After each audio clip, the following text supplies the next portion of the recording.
శ్రీ నారా లోకేష్ గారిని ఈనాటి mega parent teacher మీటింగ్ని ఉద్దేశించి మాట్లాడవలసిందిగా కోరుతున్నాను.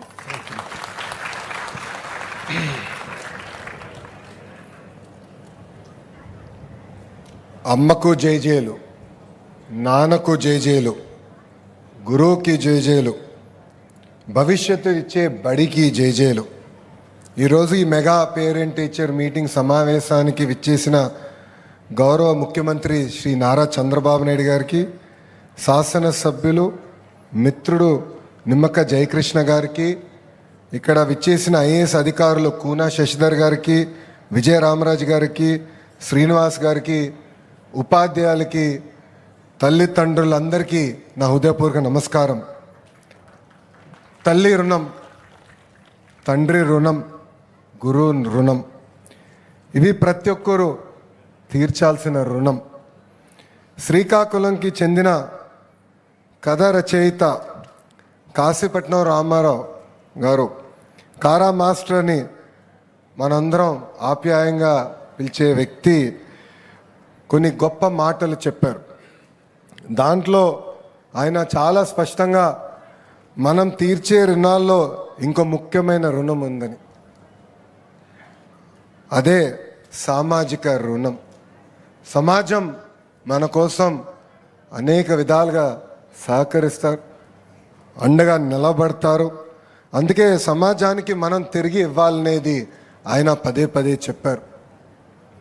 బడి ద్వారా మనం సమాజానికి ఆ రుణం తీర్చుకుందాం. ఆయన ఇప్పుడు మన మధ్యలో లేరు, కానీ కారా మాస్టర్ గారు రాసిన కథనాలు, లక్షల కథనాలతో ఆయన ఏర్పాటు చేసిన కథ నిలయం కూడా ఈరోజు శ్రీకాకుళంలో ఉంది. ఉత్తరాంధ్ర ముద్దుబిడ్డ అయిన కారా మాస్టర్ గారు, ఆయన గొప్పతనం మనందరం తెలుసుకోవాల్సిన అవసరం ఉందని ఈ సభాముఖం మీ అందరూ తెలుపుకుంటున్నాను. దేశ భవిత అనేది క్లాస్ రూమ్ నుంచే మార్చుతాం అనేది నమ్మిన వ్యక్తి గౌరవ ముఖ్యమంత్రి శ్రీ నారా చంద్రబాబు నాయుడు గారు. ప్రపంచానికి నైపుణ్యం ఉన్న యువతని అందించాలని లక్ష్యంతో కూటమి ప్రభుత్వం అడుగులు వేస్తుంది. ఆయన కళ నెరవేరాలంటే విద్యా వ్యవస్థలో అనేక సంస్కరణలు మనం తీసుకురావాల్సిన అవసరం ఉంది.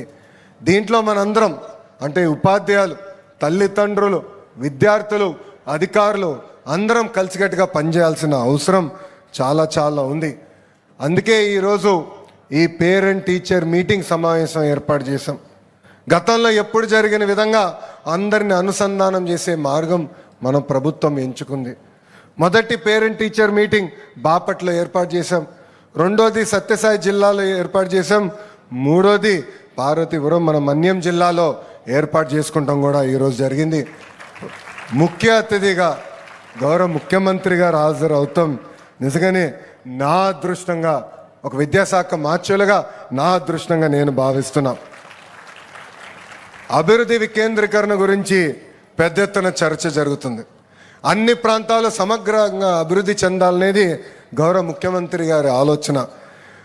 ఆ సమగ్ర అభివృద్ధి జరగాలంటే విద్యా వ్యవస్థ కీలకమైన పాత్ర వహిస్తుందని ఈ సభాముఖంగా తెలుపుతున్నాం. పిల్లల్ని చూస్తే నాకు దేవుళ్ళు కనపడతారు. పిల్లలు మన భవిష్యత్తు. పిల్లలంటే నాకు చాలా ఇష్టం. అందుకే గౌరవ ముఖ్యమంత్రి గారిని అడిగి నేను విద్యాశాఖ ఎంచుకుంటాం జరిగింది. ఈ పేరెంట్ టీచర్ మీటింగ్ చూస్తే చిన్నప్పుడు నేను పాఠశాలకు వెళ్ళినప్పుడు నా పేరెంట్ టీచర్ మీటింగ్ గుర్తొస్తుంది. పేరెంట్ టీచర్ మీటింగ్ అనగా నాకు బాగా భయం వేసేది చిన్నప్పుడు. ఎందుకంటే మాది ఒక అల్లరి బ్యాచ్. మా క్లాస్ టీచర్ నా పైన ఎప్పుడూ కంప్లైంట్ చేసేది మా తల్లికి. నా పేరెంట్ టీచర్ మీటింగ్కి ఏనాడు గౌరవ ముఖ్యమంత్రి గారు రాలేదు. అలాంటిది మీ పేరెంట్ టీచర్ మీటింగ్కి గౌరవ ముఖ్యమంత్రి గారు హాజరయ్యారు. ఎంత పని ఒత్తిడి ఉన్నా నా దేవాంశ్ పేరెంట్ టీచర్ మీటింగ్ నేను తప్పనిసరిగా వెళ్తా. అన్ని పనులు మానుకుని వెళ్తాను. ఎందుకంటే పిల్లల్ని పైకి తీసుకురావాలని బాధ్యత కేవలం ప్రభుత్వందే కాదు, ఇక్కడున్న తల్లిదండ్రుల పైన కూడా బాధ్యత ఉంది. అందరం కలిసికట్టుగా మాణిక్యాలని తయారు చేయాలి. ఈరోజు మేము చూసాం పిల్లలతో మాట్లాడడం ఎంత అద్భుతంగా ఎంత కాన్ఫిడెన్స్తో మాట్లాడారంటే నేనే ఆశ్చర్యపోయా. వాళ్ళ వయసులో నేను అంత కాన్ఫిడెంట్గా మాట్లాడలేకపోయేవాడిని. ఇట్లా ఒక మీటింగ్ ఆర్గనైజ్ చేసి మాట్లాడాలంటే తడబడేవాడిని. అలాంటిది ఈరోజు మన పిల్లలు చూడండి ఎంత అద్భుతంగా ఈ కార్యక్రమం నిర్వహిస్తున్నారు. చదువు విలువ గురించి నేను ఒక ఉదాహరణ చెప్తా. అప్పటికి భారతదేశానికి స్వాతంత్రం రాల. ఒక పిల్లోడు చిన్న వయసులో తండ్రిని కోల్పోయారు. వాళ్ళ తల్లి రూపాయి జమ చేర్చి ఆ పిల్లోడిని చదివిస్తుంది. కరెక్ట్గా ఆ తల్లికి ఒకసారి 3 రూపాయలు ఫీజు కట్టాల్సి వచ్చింది. డబ్బులు లేదు, ఏం చేయాలో తెలియని పరిస్థితి. ఏకంగా పుట్టింటి వాళ్ళు ఇచ్చిన ఆనాడు పట్టు చీరని తాకట్టు పెట్టి ఆ 3 రూపాయలు తీసుకుని ఆ పిల్లోడికి మంచి పాఠాలు చెప్పించింది. అది చూసి ఆ పిల్లోడిలో కసి పెరిగింది. బాగా చదవాలి, ఆ చీర తిరిగి మా అమ్మకి ఇప్పించాలని. ఒక బ్యారిస్టర్ అయ్యాడు. ఏకంగా ఒక పేపర్కి ఎడిటర్ అయ్యారు ఆ వ్యక్తి అహర్నిశలు కష్టపెట్టారు. స్వాతంత్రం కోసం పోరాడి భారతదేశానికి స్వాతంత్రం తీసుకొచ్చిన వ్యక్తి. ఏకంగా ఆంధ్ర రాష్ట్రానికి తొలి ముఖ్యమంత్రిగా నిలబడిన వ్యక్తి. ఆ వ్యక్తి పేరే ఆంధ్ర కేసరి టంగుటూరి ప్రకాశం పంతులు గారు.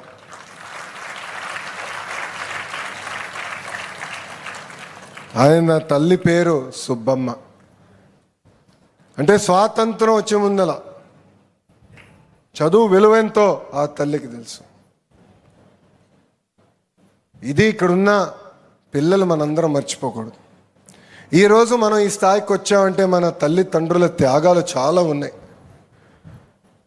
కొన్నిసార్లు మన కోసం ఆహారం పెట్టాలని వాళ్ళు భోంచేయని రోజులు కూడా ఉంటాయి.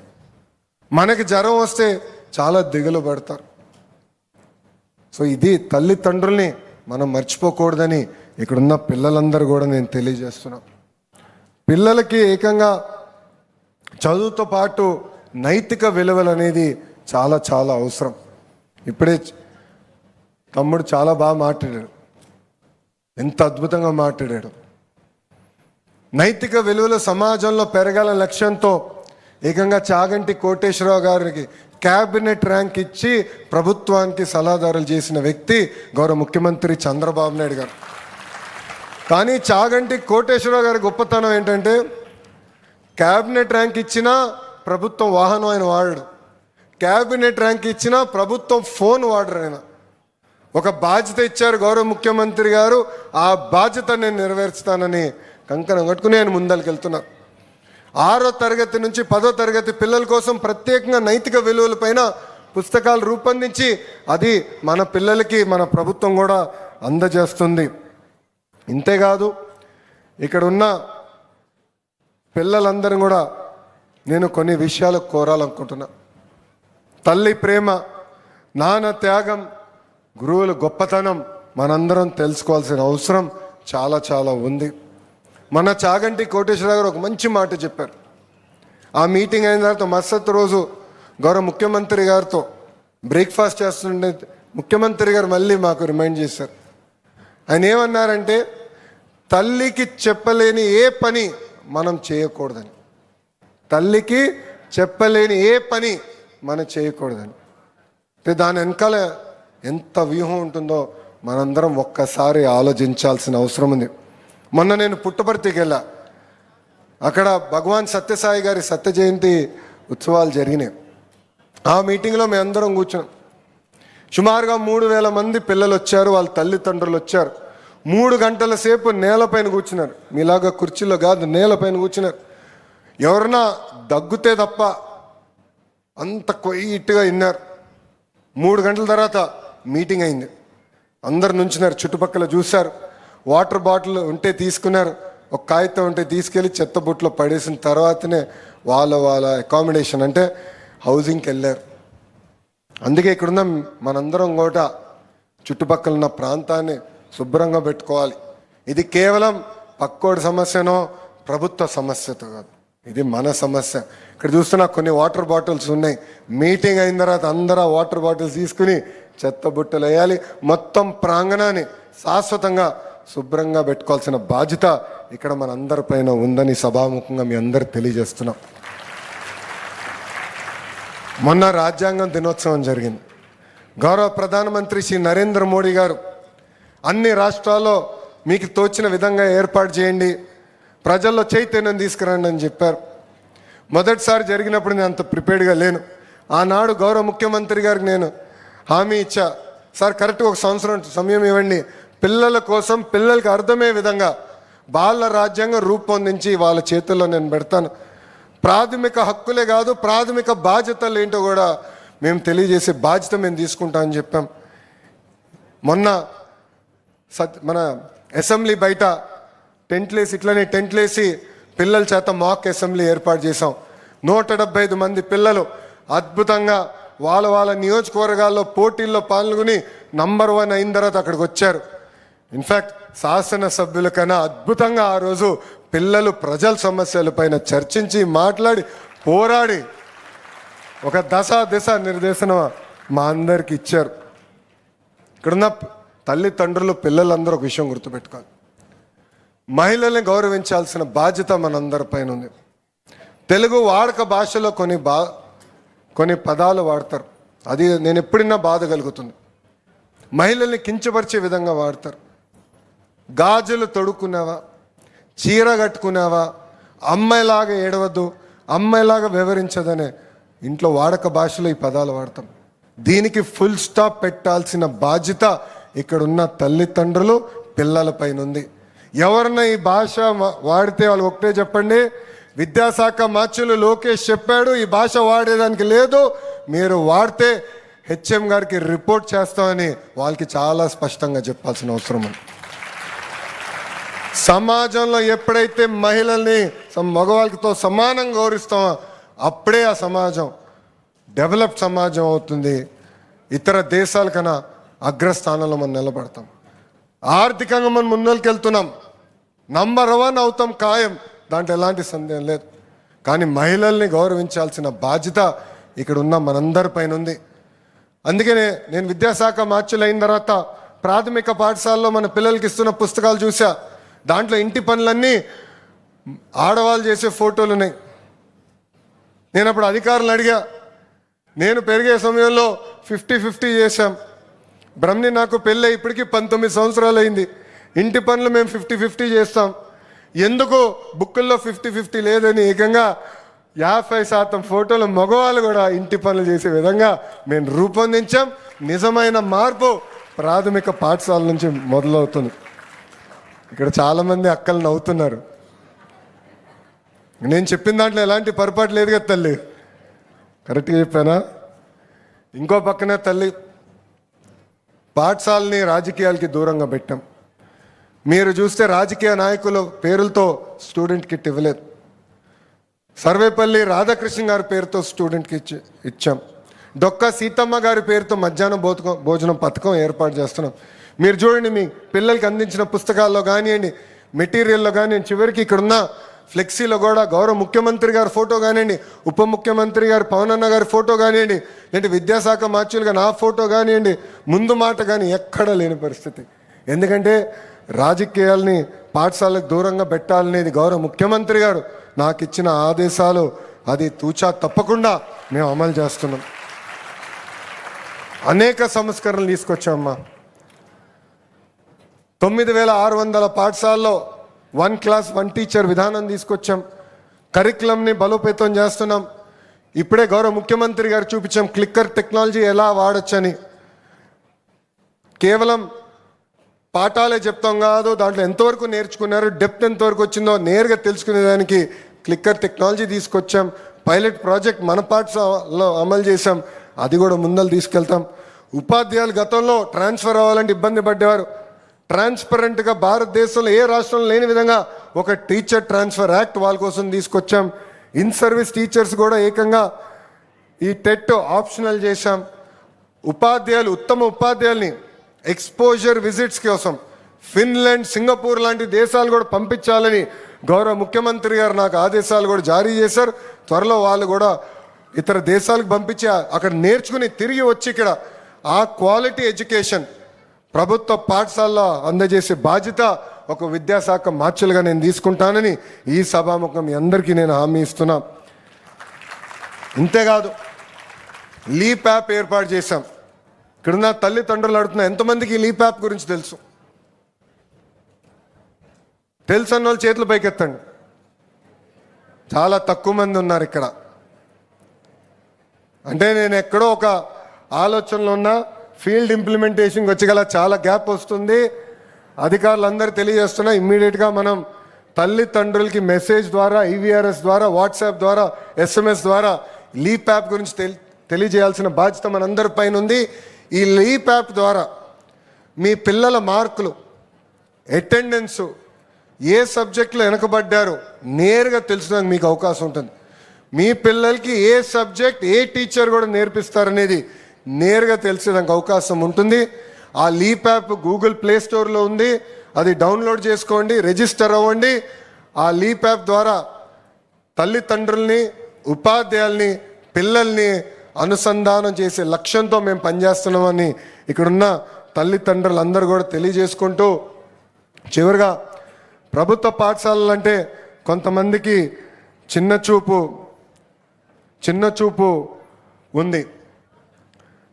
ఆ మైండ్ సెట్ మార్చాల్సిన బాధ్యత ఒక విద్యాశాఖ మార్చులుగా నా పైన ఉంది. గౌరవ ముఖ్యమంత్రి గారు ఇప్పుడే కిందికి వస్తున్నప్పుడు ఆయన అడిగారు, భారతదేశంలో Andhra model of education number 1 ఎప్పటికల్లా మీరు చేస్తారని. నాకు తెలుసు ఆయనకు హామీ ఇస్తే మళ్ళీ ఆ రోజు నుంచి నేను పరిగెత్తిస్తాడని. అందుకే ఒక సంవత్సరం ఎక్కువ తీసుకుందని. సార్ 2029 కల్లా నేను నంబర్ 1 చేసే బాధ్యత తీసుకుంటాను. సీరియస్గా నా వైపు చూశాడు ఆయన. మీరు చప్పట్లు కొడుతున్నారు, ఆయన కొట్టలేదు.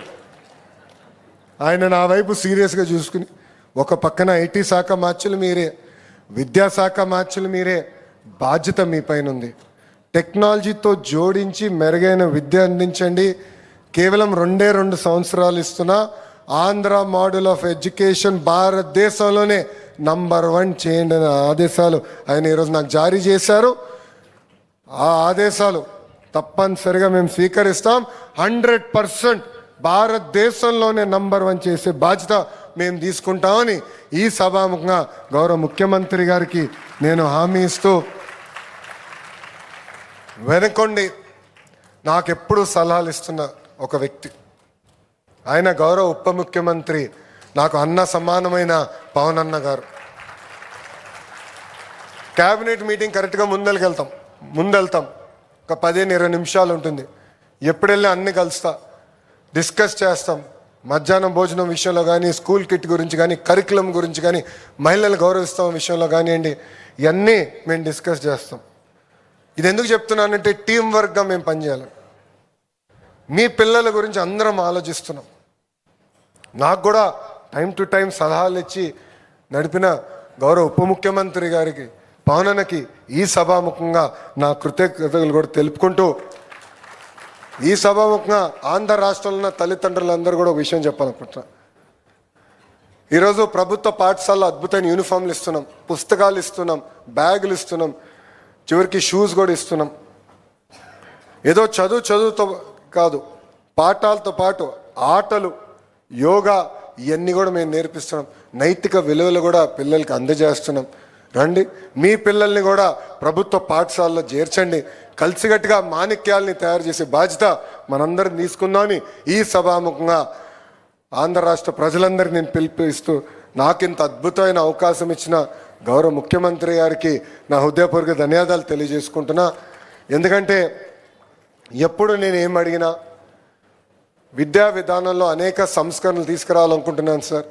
ఇట్లా చేయాలనుకున్నప్పుడు క్యాబినెట్ మీటింగ్లో కూడా అద్భుతంగా చర్చలు జరుగుతున్నాయి.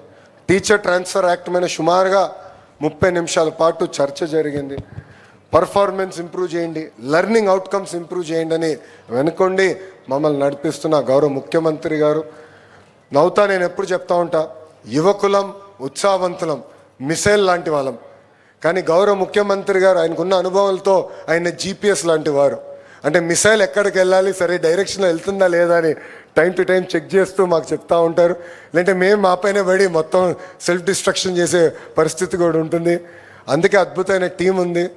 గౌరవ ముఖ్యమంత్రి గారి ఆదేశాల మేరకు అన్ని కార్యక్రమాలు తూచా తప్పకుండా అమలు చేసి ఆంధ్ర రాష్ట్ర ప్రజలు గర్వపడే విధంగా విద్యా వ్యవస్థను ముందలు తీసుకెళ్తానని గౌరవ ముఖ్యమంత్రి గారికి సభాముఖంగా హామీ ఇస్తూ, ఎప్పుడు నా వెనకాల ఉంటూ నేను ఇచ్చిన ఏ కార్యక్రమమైనా ఆదేశాలైనా నవ్వుతూ అమలు చేస్తున్న కూనా శశిధర్ గారికి, విజయ రామరాజు గారికి, అదేవిధంగా మా ఎస్పీడి శ్రీనివాస్ గారికి, చాలామంది ఈ కార్యక్రమానికి రాలేకపోయారు. రంజిత్ బాషా గారేమో గౌరవ ఉప ముఖ్యమంత్రి గారితో ఉన్నారు, భరత్ గుప్తా గారు హైయర్ ఎడ్యుకేషన్ చూస్తున్నారు, గణేష్ గారు స్కిల్ డెవలప్మెంట్ చూస్తున్నారు.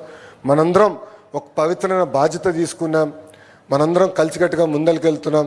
గౌరవ ముఖ్యమంత్రి గారు గర్వపడే విధంగా అందరం పనిచేయాలని ఈ సభాముఖంగా వాళ్ళందరూ కూడా తెలియజేసుకుంటూ నేను మీ అందరి దగ్గర నుంచి సెలవు తీసుకుంటున్నాను. అందరికీ నమస్కారం. జై హింద్, జై హింద్. థ్యాంక్ యూ అమ్మా.